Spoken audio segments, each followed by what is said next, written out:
एक दिन की बात है, मेरे पति 3 दिन के लिए बाहर गए थे। घर में मैं और ससुर जी थे। ससुर जी ने पहले ही दिन मेरी खूब खातिरदारी की। उन्होंने मुझे सब कुछ बता दिया जो पुरखों की चीजें थी।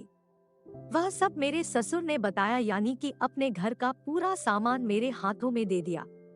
एक दिन मैंने ससुर जी से पूछा है कि बाबूजी, संदूक में क्या है? ना तो आपने इसके बारे में बताया है और ना ही दिखाया है।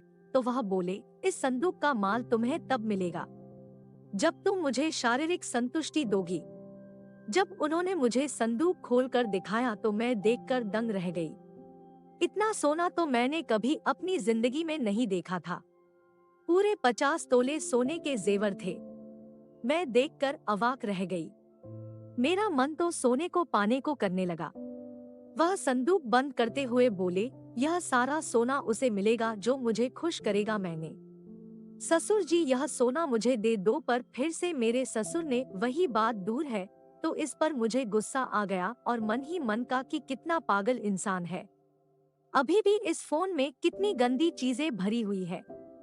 इसी तरह की बातें सोचकर मैं अपने कमरे में चली गई। रात के करीब 11 बज रहे थे। मैं करवट, मुझे नींद नहीं आ रही थी। मुझे लग रहा था कि मैं ससुर से रिश्ता बना लूं। 50 तोले सोने मेरे हो जाएंगे। यही सब मैं सोच ही रही थी। मैंने सोचा, मेरे पापा ने अपनी पूरी जिंदगी पैसे जमा किए, 25 लाख जमा कर पाए थे और मुझे 20 लाख एक ही झटके में कमाने को मिल रहे थे।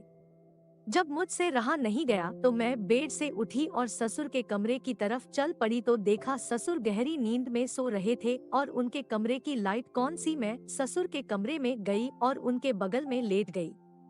ससुर की आंखें खुली तो मुझे देखकर खुश हो गए। फिर मैंने ससुर से पूछा कि आप तो 50 तोला सोना मेरा हो जाएगा।